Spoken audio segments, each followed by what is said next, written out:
Hello, welcome back, Adult Comparison Girl. I am so very sorry. I never put up lesson 4, lifting up lasts.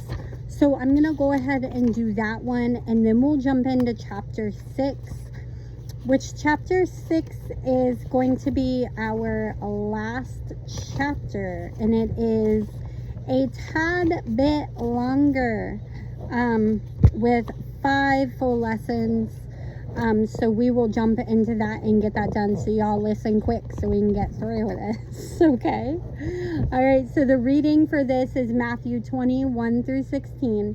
It says, "When I speak for moms groups, I'm always encouraged by how devoted women are to connecting with each other. Yet sometimes after moving heaven and earth just to make it through the door, moms slip right into the comparison trap. The differences aren't hard to spot. There's the mom who arrives first, 20 minutes early with her 6 little kids in tow. She smiles sunnily and as she drops them off with the childcare workers, each with hair combed and teeth brushed and ready to quote last week's memory verse. She's been up since dawn, has dinner simmering in the slow cooker, and has an extra diaper bag packed and ready in case you forgot yours. Then there's the mom who slips in last, appearing overwhelmed and frazzled. She's 20 minutes late and is wearing her yoga pants from yesterday with a spit-up stain down the right leg. Her new baby is fussing and she is sweating. She has no idea what's for dinner and could really use that extra diaper bag since she forgot hers, and baby is wet. If you knew me well, you'd know I'm always pushing myself with restarts and goals, trying so hard to be like the first mom. But far more often, I am like the last. I run late constantly. I'm frazzled and unprepared.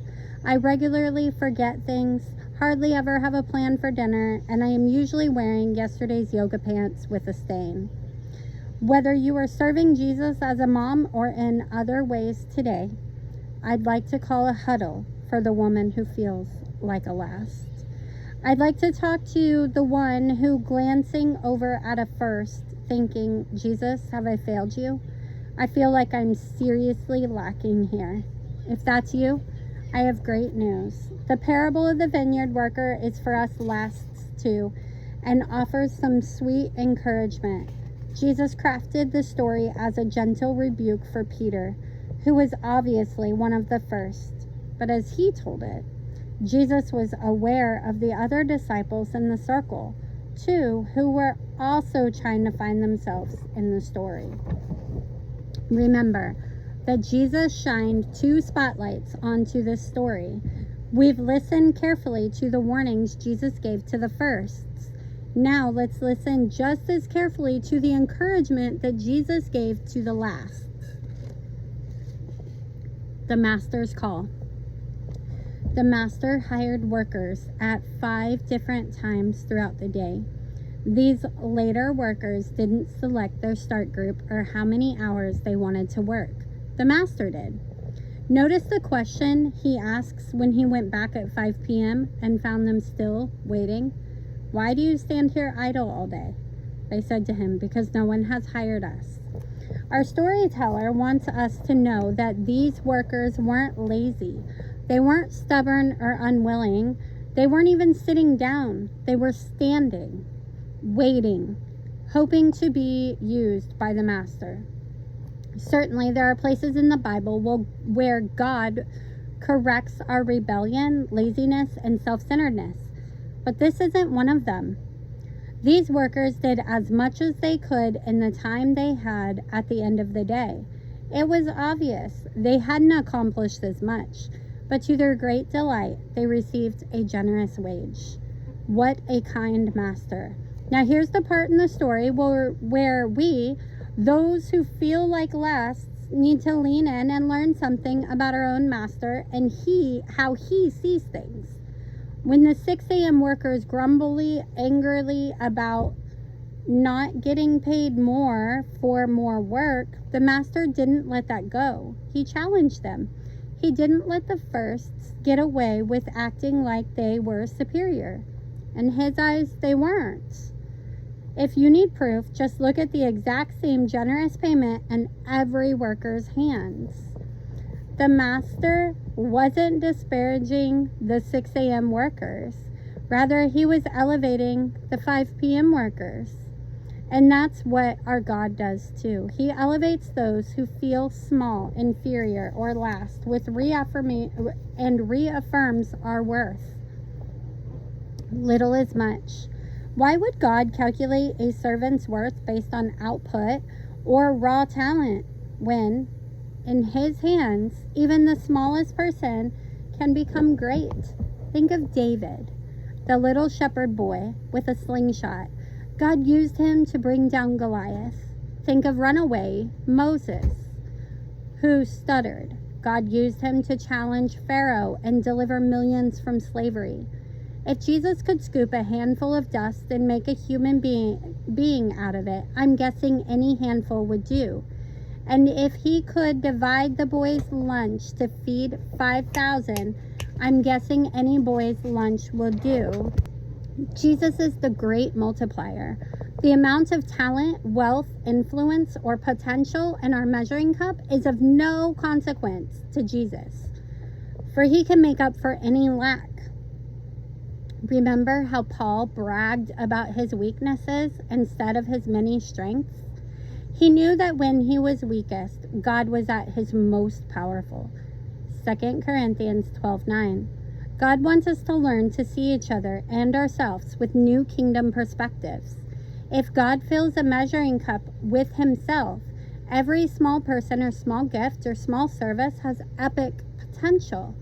The lasts hold incredible possibility, not because they are great, but because God is. Belonging. When I was a 4th grade teacher, there were times when one student would treat another as inferior right in front of me. I'm not talking about audacious bullying, just a little shove or a slight taunt, enough for the first to put the last in her place. I use these situations strategically by correcting the public behavior publicly with stern severity. Oh, no, you don't, I would say. Caroline is a valuable part of this classroom, and you may not ever treat her with such disrespect. Do you understand? You need to apologize to her right now. This did 2 things for the students looking on. It let the ones who thought of themselves as first know that I didn't see them as superior, and it let the ones who thought of themselves as last know that I didn't see them as inferior. They could relax, take risks, and even be silly, knowing that no one would be allowed to mock or belittle them. No, they weren't all alike, but yes, they all belonged and were accepted. That's how Jesus wants us to see each other. That's why he told the story the way he did, so that the guys grumbling because they weren't treated like firsts were challenged, and the ones who knew they were last were elevated.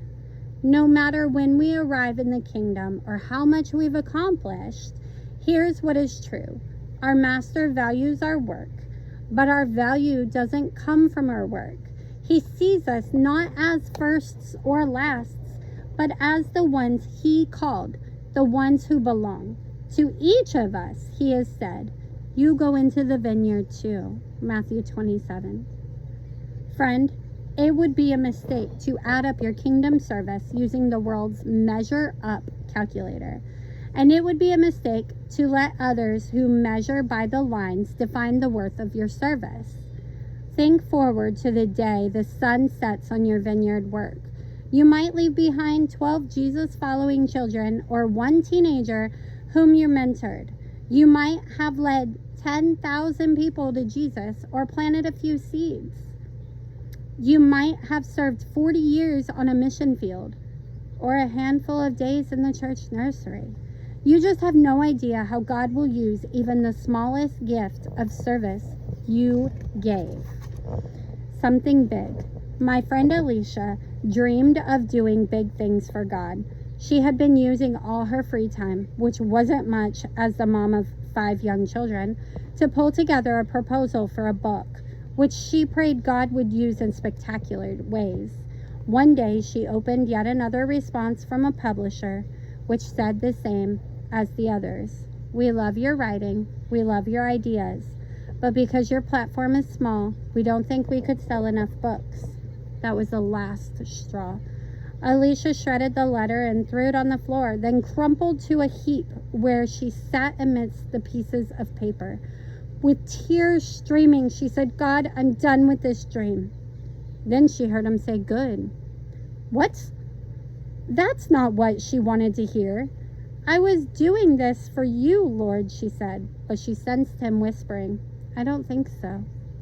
That night before bed, God arranged for another letter to be delivered to Alicia.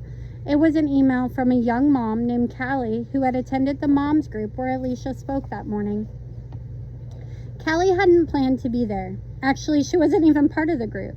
But after dropping her daughter off at preschool, Callie was driving by and noticed the church's beautiful steeple. She prayed, God, I wish I could know that you really do love me. Then she sensed God telling her to pull over and go into the church. Callie still couldn't believe she'd done it. It seemed crazy, but she pulled into the parking lot and entered the building, which was dark and quiet. She almost turned around, but then she heard voices and followed their sound. She slipped into the back of the room as Alicia was speaking, telling the woman just how much Jesus adored him.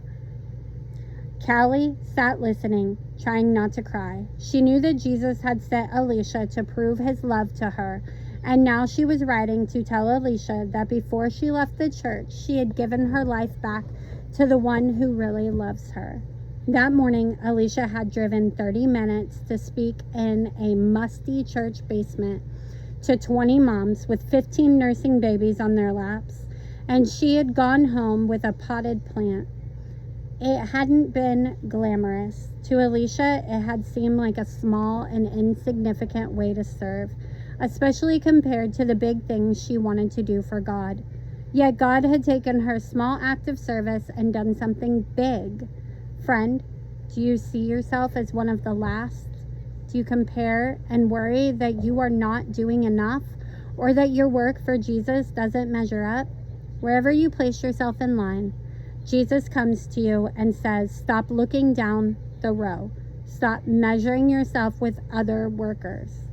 You are here to serve me, so simply pour out what you have and remember that in my hands, anything is possible. Journal time. Tell about a time that you felt like a last compared to other servants of Christ. What difference does it make to know that God challenges anyone who says your work should be valued less? Read John 6:5-13. What did Jesus ask Philip? Why? Jesus sometimes puts our limitations before us as a test. What small, limited way is Jesus asking you to serve him today? Write a prayer, trusting him to multiply what you will give. Read 2 Corinthians 12:7-10. What thorn keeps you from doing all that you'd like to do for Jesus? How was your thorn kept you from being conceited? Write verse 10, inserting your personal thorn. Pray that this might be true. Meditate on 2 Corinthians 12:9. But he replied, my kindness is all you need. My power is strongest when you are weak. So if Christ keeps giving me his power, I will gladly brag about how weak I am. In God's hands, even my most insignificant act of service must be multiplied and used greatly. He sees me not as a first or last, but as one of the workers who belongs. Lord, help me to stop looking down your row of servants and comparing. Please display your power in my weakness. Amen. Such a good chapter. I hope you guys have a great day.